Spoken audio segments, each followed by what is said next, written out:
中国股市暴跌，引发抖音千万粉大 V 大蓝的惨烈翻车事件。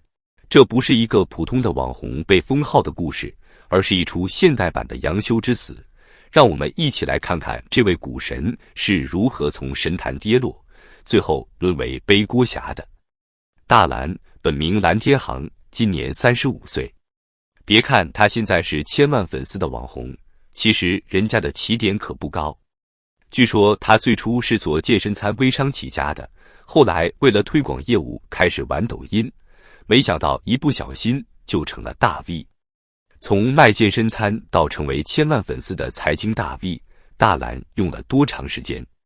据统计，他在2020年11月的粉丝数还不到100万，到2023年9月已经突破1000万，短短3年，粉丝增长了10倍。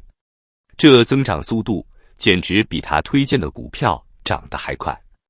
大蓝为什么会突然爆红呢？原来是他在国庆前发布了一个神预测，公开预测国庆后 A 股会暴涨，如果预测错，我直播吃屎。这话说的多少有点像当年范冰冰说的，如果有偷税漏税，愿意罚款10倍。不过范冰冰后来真的罚了8.8亿，也不知道大蓝的直播吃屎诺言兑现了没有。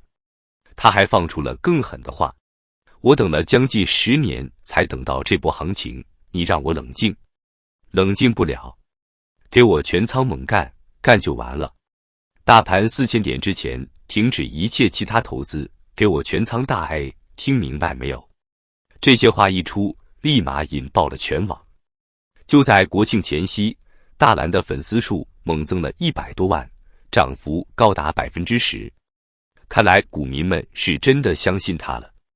大蓝不仅预测大盘，还在评论区直接推荐个股。这下可好，不少粉丝真的听他的话，梭哈进去了。有网友爆料，自己听信大蓝的话，卖了房子、车子，甚至把老婆都挂在世纪佳缘上了，就为了全仓大 A。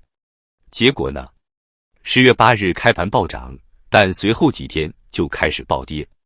据统计，从10月8日到11日，短短4天，上证指数从3150点左右跌到2700点左右，跌幅高达14%。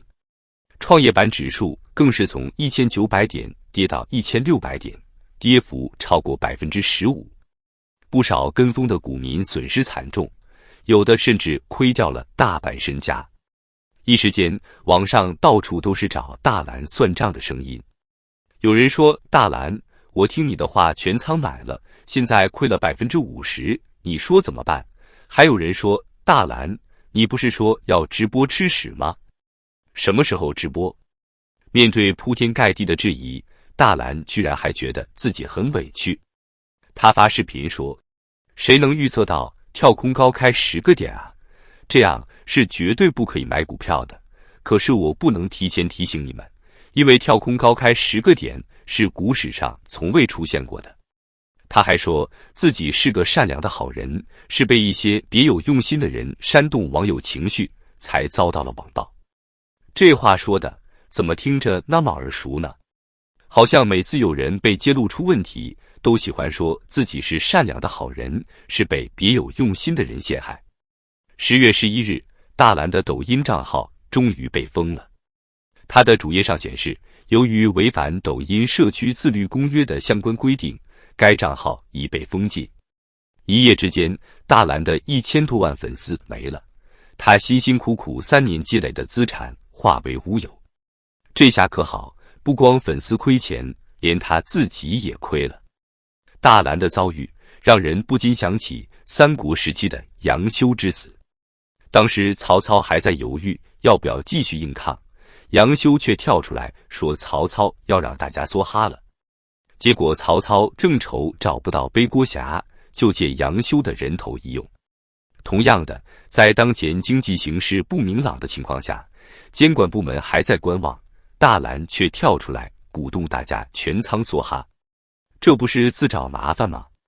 据悉，证监会最近正在研究如何规范自媒体荐股行为。有业内人士透露，大蓝的言论正好给了监管部门一个典型案例，他这是把自己送上去当靶子啊！这位业内人士感叹道。为什么大蓝这样的股神能吸引这么多粉丝呢？我们来分析一下。首先，大蓝善用极端言论吸引眼球，比如他说全仓梭哈或者不涨就吃屎，这种极端言论在股市里特别容易引起关注。据统计，在股市相关话题中，极端言论的平均转发量是普通言论的3倍以上。其次，他抓住了人们的暴富心理。股市一直被视为一夜暴富的捷径。有数据显示，在2020至2023年间，中国股民数量从 1.7 亿增长到 2.2 亿，增幅近 30%。这说明越来越多人希望通过股市实现财富自由。最后，他懂得利用信息不对称。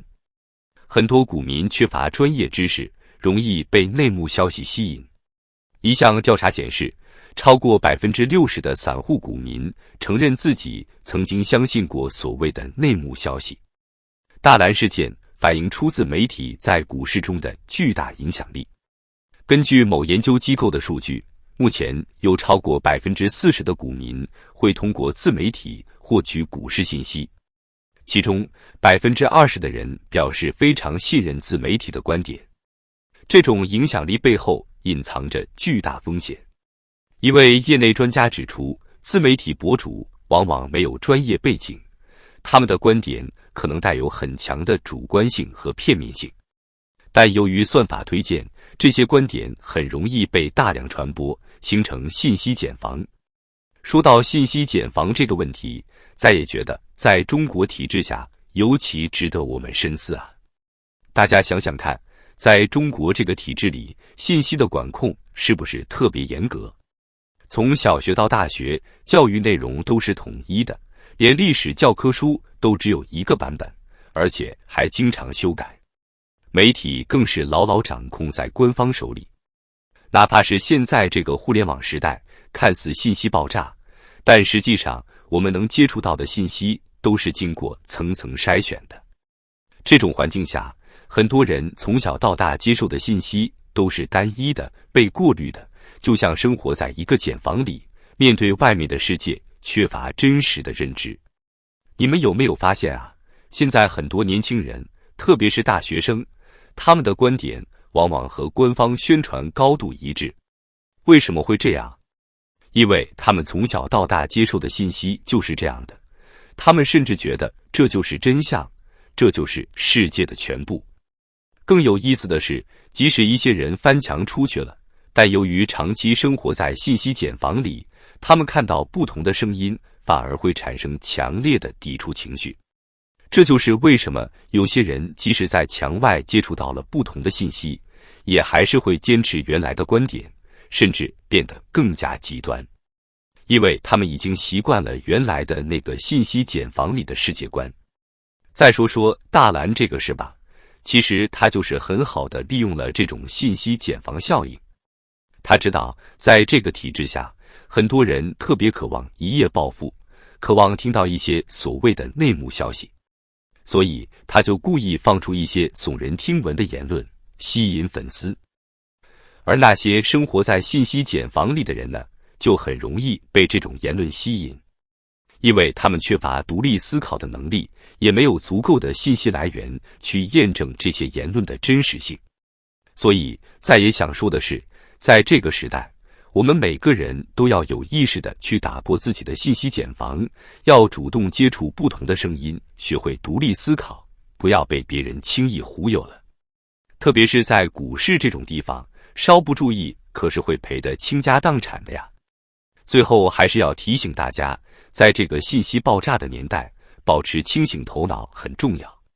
不管是在墙内还是墙外，都要学会独立思考，不要被所谓的专家大 V 们牵着鼻子走。因为说到底，他们说的对不对谁也不知道，但亏钱可是实打实的呀。好了，今天就聊到这里，希望大家能从大蓝这个事件中学到点什么。为了让更多人看到真相，记得帮忙点赞、订阅、转发、分享，咱们下期再见。